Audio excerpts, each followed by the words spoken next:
Hi, and welcome to A Parent's Guide for Raising Happy, Healthy, and Resilient Children. This is a series brought to you in partnership by the Beach Cities Health District and South Bay Mommies and Daddies. My name is Laura Nickerson, and today we are talking about a really important subject, sleep hygiene for children's health. Now, this topic needs an expert. We all need some help with this one. So I'm going to bring with me tonight Jenni June. She's a certified child and family sleep consultant. Jenni, why don't you tell everyone a little bit more about yourself? Well, I've been in private practice here in Los Angeles for 10 years now. Certified child and family sleep consultant, but also a lactation counselor, feeding specialist, pre and postnatal stress management coach, a lot of work in infant mental health as well. And I'm also a collaborative provider for the Breathe Institute and a faculty member there. I work with children, little ones as young as 4 months and all the way through adulthood. So there's a wide gap there, a wide range of ages, but I also have 4 children myself. That's my street cred. They're now in their early 20s, early to mid 20s, and I made it to the end. I was a homeschooling mom, like many of you are now finding yourselves in, for about 14 years. Made it to the other side, and so I can definitely empathize with what a lot of people are going through. But I work with a wide variety of backgrounds and cultures and people all over the world, a lot more virtually now than I ever had before. But I'm happy to be here, and I'm happy to answer questions from the tired families that are out there needing some help.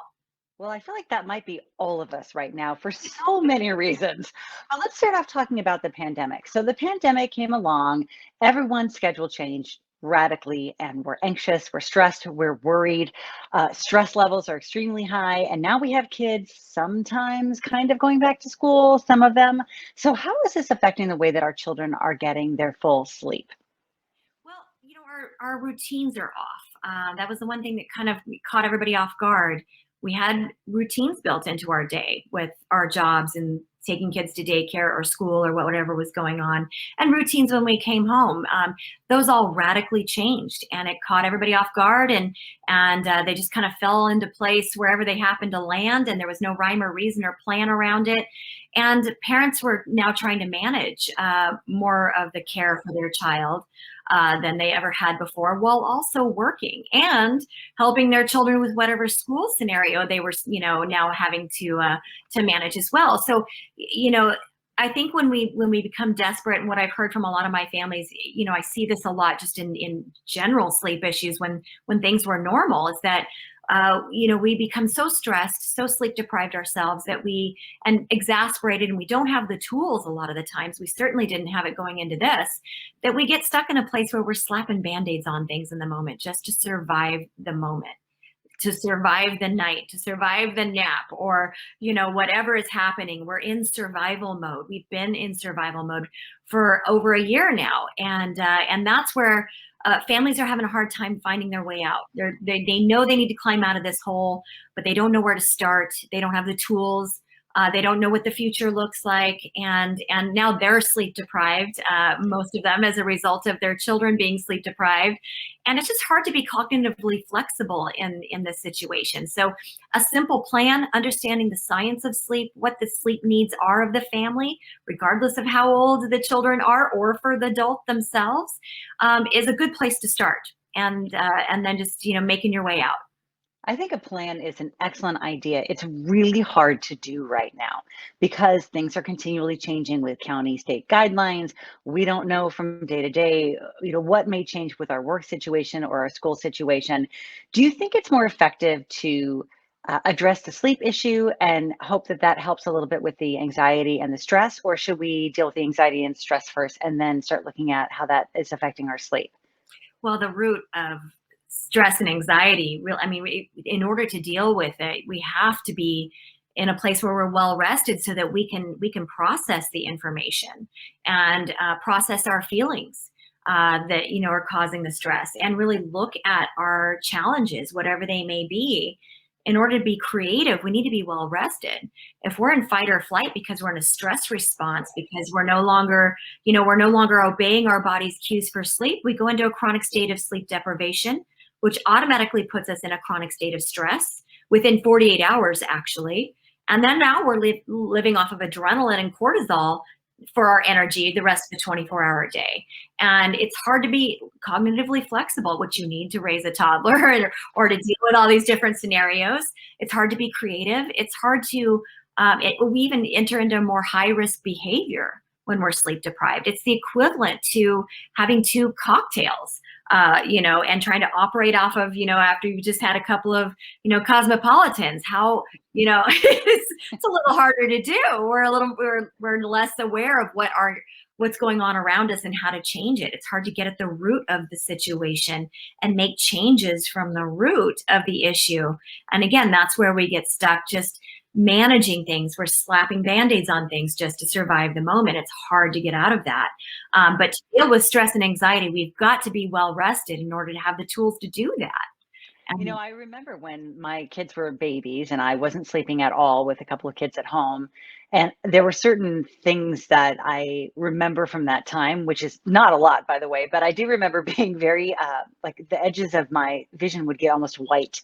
I remember getting like kind of like a blurry feeling because I was so sleep deprived. And we all know how adults, we demonstrate a lot of those, sleep deprivation kind of benchmark things. But how does that show up in kids? I don't think it's really the same as adults. you're right, it's not the same. And that's why sleep deprived adults rarely recognize the sleep deprivation in their own children. We don't know what it looks like because we assume it looks like it and feels like it does for us. When we're sleep deprived as adults, we're like the Walking Dead, we're like the Living Dead. We're, just dragging and, through the day, and we need 12 pots of coffee and a nap. And we're just like, we're just, exasperated.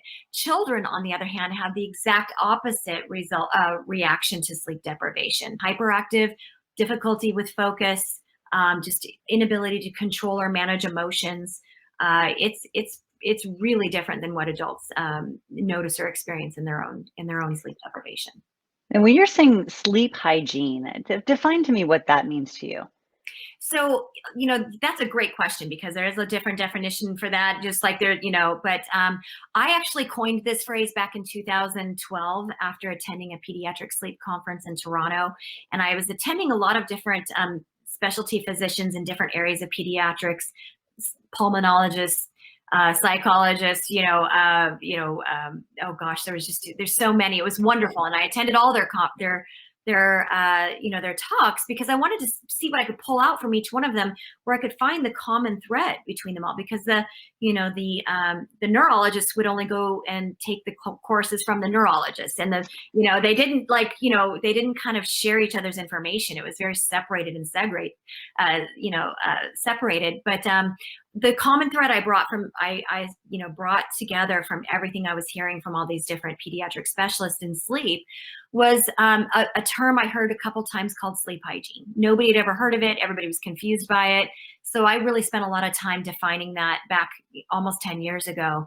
Now it's a household name, thank goodness. But it really, what it means is syncing sleep with natural biological rhythms and integrating evidence-based nuggets of solid sleep science into existing care routines throughout a child's day or an adult's day. That's going to help to kickstart melatonin production, that powerful hormone for sleep that we need an abundant amount of at sleep onset in order to get these whole healthy restorative sleep cycles. We need to kickstart that, and we need to signal to the brain and body that sleep is about to come, which is also the essence of routine. It's what provides a foundation of emotional well-being for a child, a baby, or an adult, as they're, if they were previously anxious about having to go take a nap or go to bed, especially if they don't think they do it well, or they're dependent upon some other crutch to do it for them.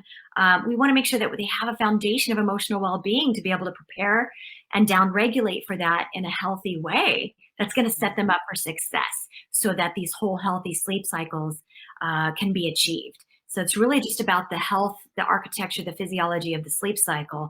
That's really what sleep hygiene is. It's just setting all that up for success. It's interesting you say that because I don't think we, in general, think about children's chemical reactions that cause them to sleep or not sleep. I think a lot about adults, and they'll try taking different medications or different things to help sleep. But I actually always thought of kids more as being a habit or a routine in the way they sleep. But that's a great way to look at it, that it's really a combination of both. Right. When you do talk though about a sleep routine, What are some of the main elements of what that would be? Well, for a child, especially, and I work a lot with older children whose parents maybe delayed sleep training, and then all of a sudden we've got a 3, 4 year old who is starting to exhibit anxiety around sleep because they know that they can't do this basic thing that everybody else seems to be able to do. They know they're still dependent upon mom and dad or some sort of crutch in order to do this work for them, and it can create some anxiety around it. And then this, you add that to the sleep deprivation that they're experiencing because they don't sleep well, because they have these crutches. It can, require a certain routine that's going to help to, set them up for success, to be able to help them get on the other side of that anxious feeling around having to go to sleep, especially if mom and dad are in a place where they've got a plan and they're ready to make some changes to this neurological habit loop, so that they can effectively learn basic independent sleep skills to achieve the health that they need around this important health and safety issue such as sleep. So routines for children, in that age range, 2 to 7, I would say, and even sometimes for younger babies, it's different for everybody, even the adults. It's going to be dependent upon what I learn in an intake. But two basic things I like to have in place: make sure the routine is brief so that you're not dragging it out so long that, we all know that the anxiety leading up to something we don't like to have to do, or we know we don't do well, is always worse than the event itself, right? So we don't want to drag that out. And the other thing is we don't want it too long because we could miss that, final wave of sleep hormones. And the body, if you're not obeying your body's cues and the hormones elevating, telling you it's time for sleep, and you push past those, your routine drags out beyond that, and we catch that second wind. That second wind Right. is in cortisol and adrenaline, which is a insomnia cocktail that makes it Which very we difficult to fall in asleep. in my house, we call that crazy town. Yeah. It's a much What would simpler you thing, call which is they've gone way beyond. I have 2 boys. They've gone deep into crazy town. Everyone's running around and throwing pillows at each other. Uh, it? so as parents, we really get into a lot of habits, especially with our younger children, on the bedtime routine. As far as they have a glass of warm milk, and we do this, we read this book, and those routines can sometimes be really long, especially when the kids are little. It is I love the point you made about them being brief. Should we look at making them briefer and briefer as the child gets older? Or how at what age are we starting to alter what those sleep routines are as far as the family is concerned? I think a brief routine is always important. Again, we've got to make sure that also that the routine is performed correctly. A lot of families, even though they, so a lot of them that call me, they're like, well, we've had this routine since our child was a baby, and this is what they're familiar with. But not just because you have a routine and it's something that you've always done and it's something that used to work doesn't mean it's actually effective. A lot of routines can be very counterproductive to kickstarting this important hormone that we need an abundant amount of at sleep onset, that melatonin. And parents don't realize that. Sometimes routines can be contributing to the poor sleep crutches or poor associations with sleep. And this is for adults as well. I have to break down what's really happening, in their routines, and really evaluate those to see where it can be counterproductive to sleep. So it is also, about the order of things and kind of what we're integrating into these routines that can make a difference as well. But I'm a fan of the short routine, because if we go too long, we're going to catch that second wind, period. And we don't want to miss that wave of hormones. The window, that's a great way to look at it. It's Mhm. funny, I got some great advice when my kids were little. They said, as far as any kind of parenting, they said, proceed as you want it to be. So if you want to do a 2.5 hour song and dance to get your kids into bed, and then you need to fall into bed with them, and everybody's miserable for the night, by all means, keep doing that. But if that's not how you envision your perfect situation, you might want to look to something else. Yeah, if it ain't broke, don't fix it. I'm a big fan of that. But when it's no longer working for you, when Yeah. your routine might be part of the problem, we need to pull back, reevaluate, and evolve our care routines to meet and match our child's evolving developing needs for sleep. Yeah. What are some good activities that we can all do that sort of lead us into that bedtime zone? A lot of people think that it's, they should, there's so many myths out there. I love to myth bust. A lot of people think that they just keep their kid up so late that they'll eventually crash due to exhaustion, or if they wear them out with a ton of activity that, they're going to sleep better that night. Those just absolutely the opposite is true. Those can contribute to very poor sleep. So we don't want to be, really active right before sleep.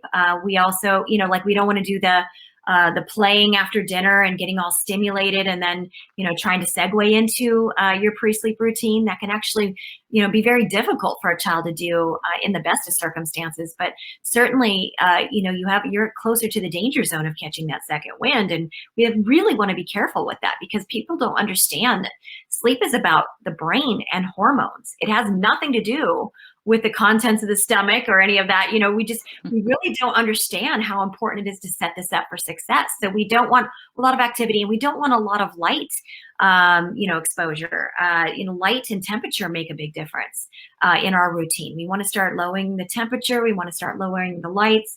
That's what signals through the retina to the hypothalamus that sleep is coming. Helps to build up that, and helps to kickstart that melatonin. So candlelight dinners, that's why we get so relaxed and we want to come home and we don't really want to go to work or do a workout after a candlelight dinner, right? We're chill after that. We're like done for the night, it really sets the tone and helps us to relax. So think of it in that sense. Mm. Well, speaking of light, this is a big issue for most parents right now. Yeah. Screens. Oh, the screens. So our kids are on screens all day, especially those who are in school. And even if they're not, we're just all home. We have so fewer things to entertain our kids with. And then we're on our phones all the time as well. And there's TV and there's all these things. What is that relationship between screen time and sleep? Boy, it has a huge impact. I don't think people really understand just how much it sabotages these important sleep hormones. What's happening here is the blue light that emanates from the back of these devices sends a signal, through the retina, through the eye gate to the hypothalamus, and it tricks the brain into thinking it's seeing the same distinctive blue hue that comes up with early morning rising sun at dawn. And when we get up in the morning and our eyes come in contact with that distinctive blue hue at dawn, it sends that signal through the retina to the hypothalamus, and it says, "Hey, it's morning time. This is Party, party. morning time." And it says, "And man, we got it." And that just triggers a load of cortisol, a wakefulness hormone that's designed to keep us awake and productive and focused throughout the day until it's time for sleep again. But we don't want to trick the brain into thinking that that's what it needs to do an hour and a half prior to naps or bedtime. That will sabotage the sleep hormones, the melatonin.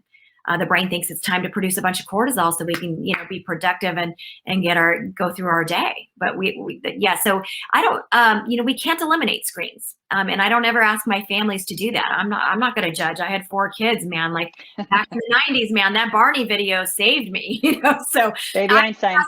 I just ask them to change the order of when it's happening. Just be mindful of the time frame and be creative and think outside the box a little bit of when you are offering screen time.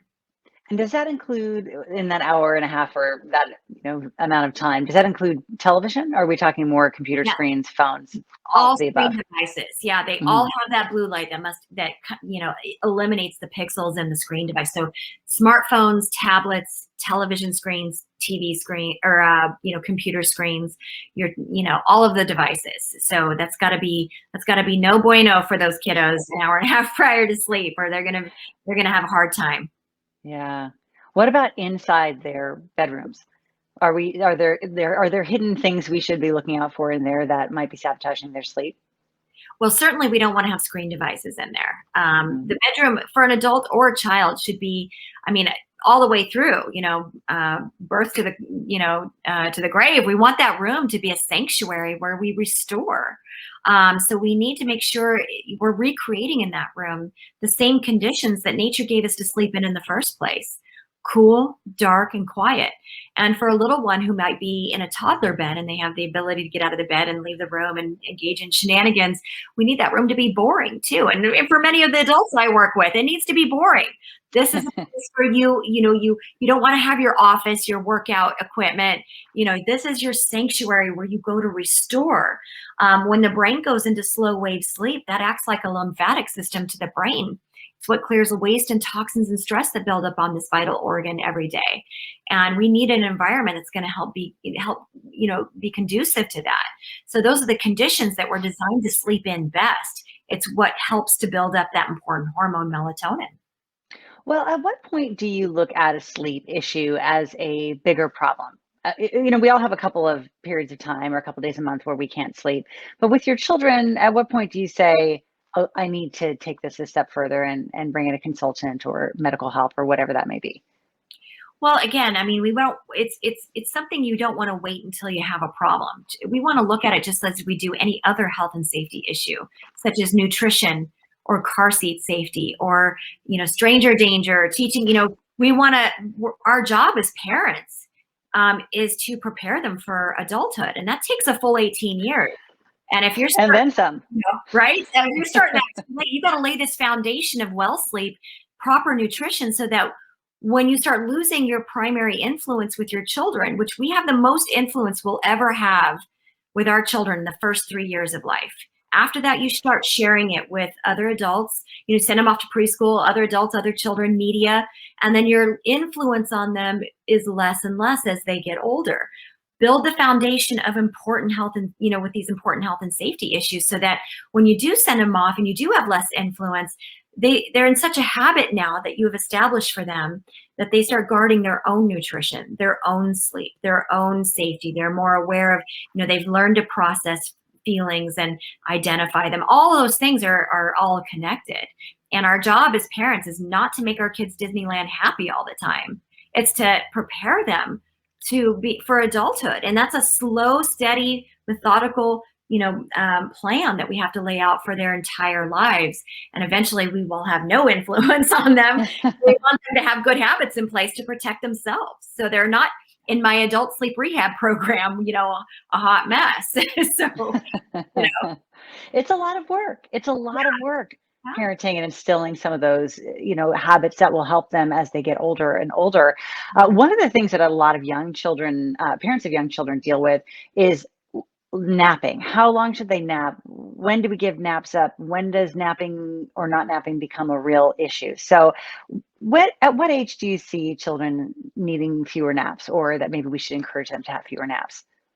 Well, again, at every age, at different stages of development, they're going to need different types of naps and your different timing and duration and when to drop. Essentially, just, to start out with, the purpose of naps is to keep a child well rested enough to make it to their bedtime before they become overtired and get that second wind, that cortisol burst we were talking about. So that's the purpose of them. When they're under 16 months old, they need 2 to 3 naps a day depending on their age and stage of development. 16 months is when we typically want to drop from 2 to 1 naps. We don't want to do it any earlier than that. A lot of parents, parents or well-meaning caregivers, or even, some of those well-meaning sleep consultants out there, they mistake the 1 year sleep regression, the natural regression that happens around the skill of walking for time, or the signs that it's time to drop the nap. And they tend to do that way too early, around a year old or, something like that. And it really creates more sleep issues at night. We start to see other things happen. They're so overtired and they're so loaded with, those wakefulness hormones. They can't take the nap, even the one that you are giving them. They're just fighting back and resisting it because, again, we've got adrenaline involved. They're in fight or flight. It's basically child insomnia. So we don't want to drop the morning nap. We don't want to drop down to 1 nap too soon. 16 to 18 months is the correct biological time when they're ready to do that. The final nap, really, they're ready to drop that. They start showing readiness signs around 3.5.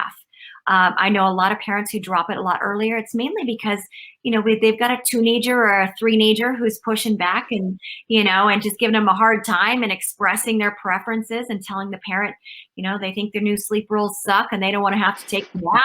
And parents just throw in the white flag and they're like, I just don't even want to deal with this battle. So, okay, you don't have to take a nap anymore.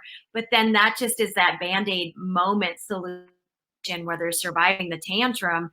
it exasperates the issues with night sleep. We start seeing really bad challenges with night sleep, extra early morning wake ups, poor behavior during the day. The child is unable to manage and focus and deal with the day because they really still needed that nap. And they're insomniacs, little insomniacs running around.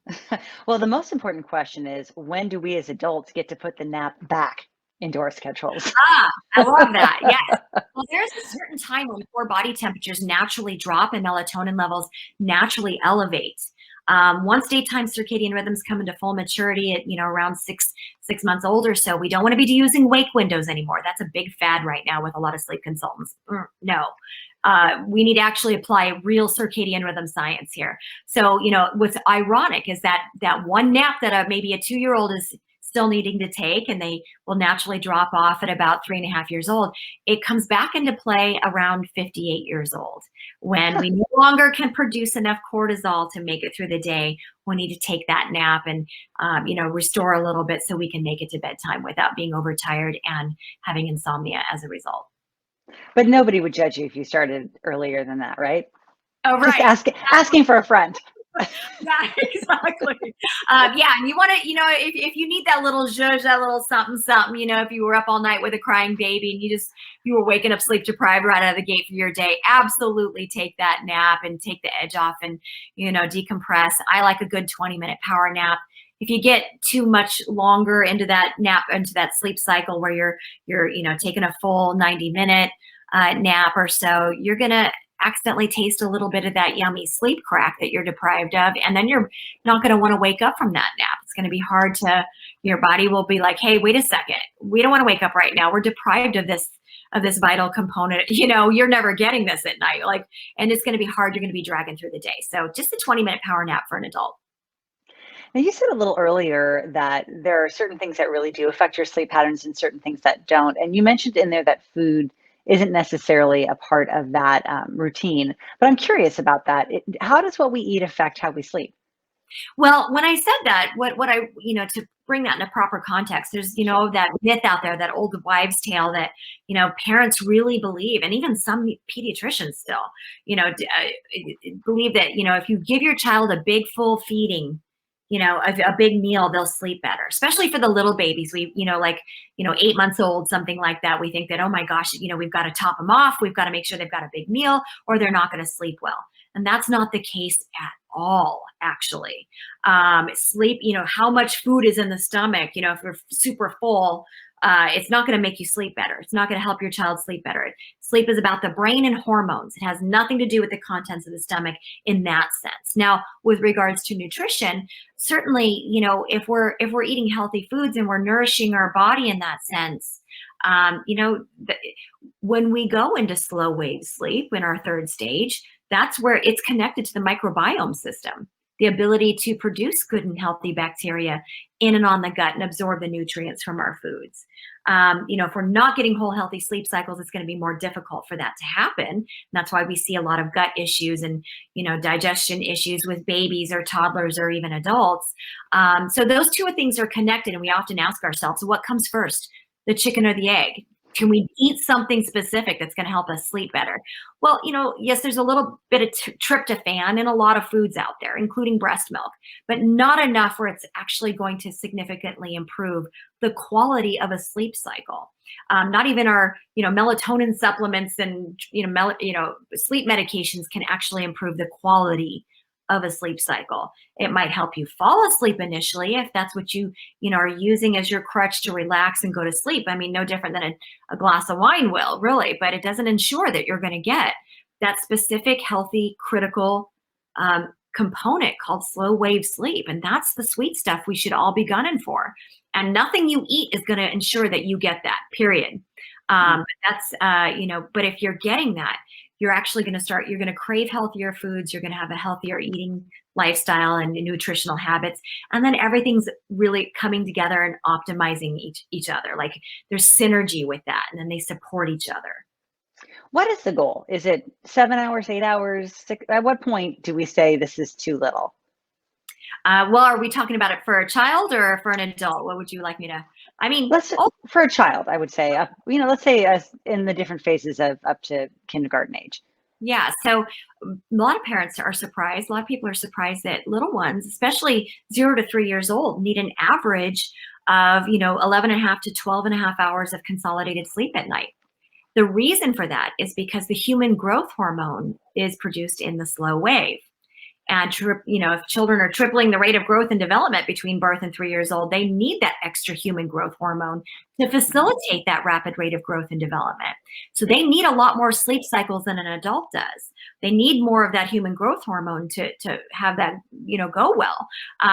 Adults, we need 8 hours just for the maintenance of the gray matter in our skull. That's not really doing anything special anymore. We're not growing and developing at the rate a child is. So if we need 8 hours just for maintenance of that, how much more does a child need if all of this other stuff is going on?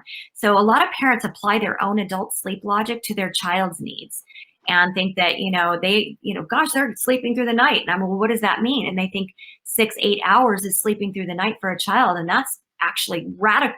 That's in danger zone of sleep deprivation, big time. They need an average, in that range of, 11 and a half to 12 and a half hours of consolidated sleep at night, sleep that's not fragmented. But going to the root of your question, the timing of sleep is actually far more important to regard than obsessing over how many hours of sleep we're getting. But if the timing is right, those hours are naturally going to be there, and beautifully. And to wrap our mind around that logic, it's helpful to look at jet lag syndrome or shift worker syndrome. If you know somebody who's been working when they should be sleeping, maybe a physician or firefighter or FedEx worker, then they come home after their night shift and they get all 8 hours of sleep in during the day, they still wake up a hot mess, even though they got all the hours. And that's because the brain, sleeping outside of its natural biological rhythms, cannot experience that slow wave sleep. And again, within 48 hours of not getting that in our cycles, we're waking up sleep deprived. We go into chronic states of stress, and boom, we've got we turn into insomniacs, children and adults. Oh, it's just making me want to sleep for like many, many days talking to you right now. I'm making I'm you ready. tired. Yeah. I'm ready. No, but I do actually. We have this great Facebook group on South Bay Mommies and Daddies, and we did actually throw out some questions to them. And here's a couple things that are coming our way on that. One of them is that her 2.5-year-old son shares a room with her 4.5-year-old daughter. For bedtime, her 4.5-year-old goes to sleep fine, but her 2.5-year-old son will cry and call out for mom and dad. He also takes a nap in the middle of the day and cries too, usually for longer, and they end up having to go in. They've been doing 5-minute sleep waves for 3 weeks now, but he's still crying and he's sensitive. They're just wondering if they should continue to sleep train him. She's also saying that her other daughter was trained within a couple of weeks, and she's also 8 months pregnant. So first of all, applaud to you for just getting through every day. That's all I got to say. But right, exactly. Yeah. And that's the majority of my cases, that scenario right there. Very common. She's in good company. There's a lot of parents in those same weeds that she's in right now. And we really want to get at the root of all of those issues, instead of focusing on what she's doing to manage this struggle in the moment. There's a lot at play here. This would take a full 90-minute consultation to kind of unpack this and get to the root of it. It sounds like her primary issue, and what is truly the case for a lot of families, especially when their second or third or fourth child comes along, there's always that one little catalyst child, we all have one, who can hold the whole family hostage with their sleep resistance at night. And parents that's where they get stuck with the Band-Aid solutions, because they're so afraid that child, the teenager or whatever, is going to wake up the rest of the children, or, wake up the sibling that they're in the room with, or even in the room next door. And so they get stuck in this reactive position, terrified, parenting from a place of fear, and just wanting to survive the night and get some sleep themselves, and just, not have to be up all night dealing with chaos, that they get in the habit of going in and doing all the work for the child that's, waking up in the middle of the night.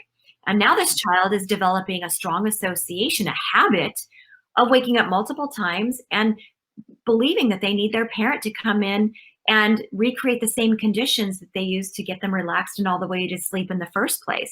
So it's normal for children to wake up. We all do multiple times. The goal of sleep training isn't to prevent that. We can't. The goal is to help them learn to put themselves back to sleep even better and faster than we can do it for them. And in order to jump out of this vicious cycle and get into a proactive place and set them up for success so that we can effectively make this change and help them, achieve these wonderful independent sleep skills where they're able to put themselves back to sleep and not have to cry out and go through all these shenanigans to get mom and dad to help them get back to sleep. We really need to look at the sleep hygiene. We need to jump out of this cycle and get proactive instead of continuing to stay reactive to everything. And that whole, my child is sensitive, I hear that all the time. It's always the case in these situations. And it's really, they're so sleep deprived that they're on edge all the time. I mean, try to imagine how we feel when we haven't gotten any sleep. I'm cranky, I'm irritable, I'm impatient, I can barely manage my feelings. And God forbid I should have a raging case of PMS at the same time. Everybody's, so these little ones, they don't have the tools to manage these feelings. They're just starting to explore them, as it is in the first place. So, we have a lot more tools to manage our sleep deprivation, but these little ones, they just melt down. They can't manage their basic feelings. It's really arresting their emotional development as well as their physical development. It's just a hard place, but we really just need to, in those situations, pull back, pull everything out of the socket, recalibrate it and plug it back in. And here's the thing, and this is why a lot of parents fear doing anything or making changes or stay stuck where they're at, because real change requires that things must get a little bit worse before they can get better. And if they don't have somebody guiding them, preparing a proper plan, helping them to know what's coming, what to expect in advance, tools to manage it, they're going to stay stuck in this horrible reactive position, and just they're going to be managing their family rather than thriving. It's a hard place. Yeah, or just giving up the minute things get a little bit hard. It's not working. It's not working. I mean, I know I've done that a million times with things we've tried with our kids, and it is really hard to stick past it. And that's why, you've been saying this the entire time. A plan Yeah, is crucial. What do you say to someone did ask this in the Facebook group as well? Nightmares in kids and night terrors. My son had night terrors, which were horrifying, and she's saying that she has a 3-year-old with nightmares, doesn't know what's the best way to handle that. Yeah, I would have to ask a few more questions to find out exactly what's happening. Sometimes the time of the night that it's happening, what they look like, what's going on there, if they're aware of the fact that they're having one. There's a big difference between a nightmare and a night terror. Also, children really don't get nightmares until they're about 3.5, from what research is showing. They don't, and they don't remember much, younger than 3. So typically when we see nightmarish like behaviors or whatever under the age of 3, it is a night terror, especially if it's happening prior to midnight. And if it's really, really super dramatic. A nightmare is nothing like a night terror. A night terror is really traumatizing for somebody to view. It's very dramatic, and kids don't actually know they're having them. And the recommendation is that we don't go in and disrupt that. We just kind of, if you feel like you need to be in there with them, you can just kind of place a calm hand on them and just sit with them and until they transition out of that and get, and go back to sleep. And we don't want to remind them of that in the morning, because then they start to develop anxieties around sleep, wondering, well, I didn't remember having that.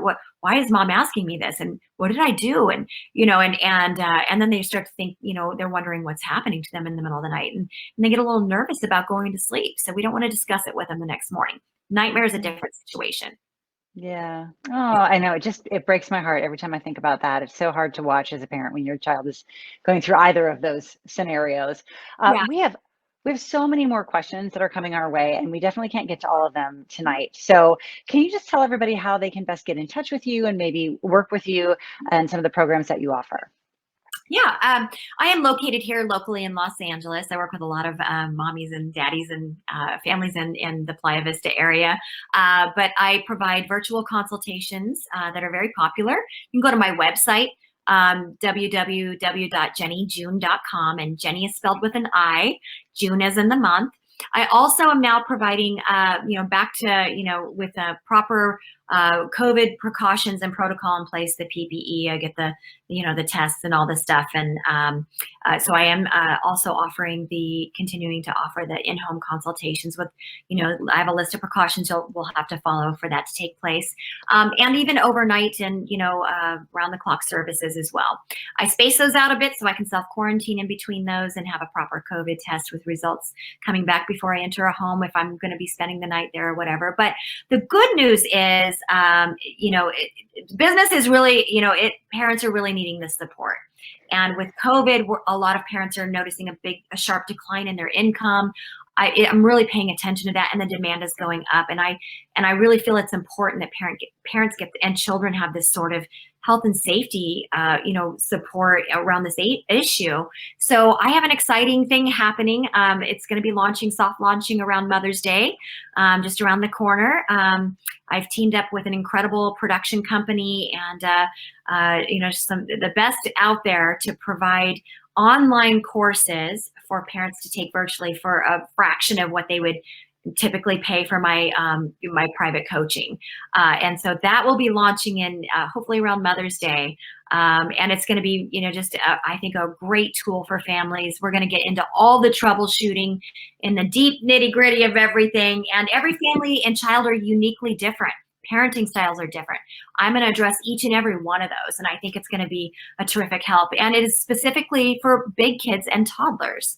So we have a lot of resources and things out there like that for the younger children. But my wheelhouse is those 2 to 7 year olds, 2 to 5 year olds. And I think that there's a real need for a lot of help in that area as parents have chosen to delay sleep training, or they're noticing that maybe there's they need a rehab program for their child. Something went off somewhere. Yeah. So, if you want more information, stay tuned to my Facebook page or my Instagram, which is at Jenni June LLC. My website, jennijune.com. You'll be updated there. Excellent. Well, you're an excellent resource for all the parents out there. It's so comforting to know that there's help on the way if you need it, because we all need to be happy, healthy, and resilient. Thank you so much, Jenni June, for talking with me tonight. I really appreciate it. For everybody out there, if you want to join our Facebook group, South Bay Mommies and Daddies is a fantastic resource for other parents, especially in the South Bay area. And you can also learn more about the Beach Cities Health District by visiting their website, which is bchd.org. I really appreciate your time tonight. I'm Laura Nickerson, and I'll see you soon. Bye-bye.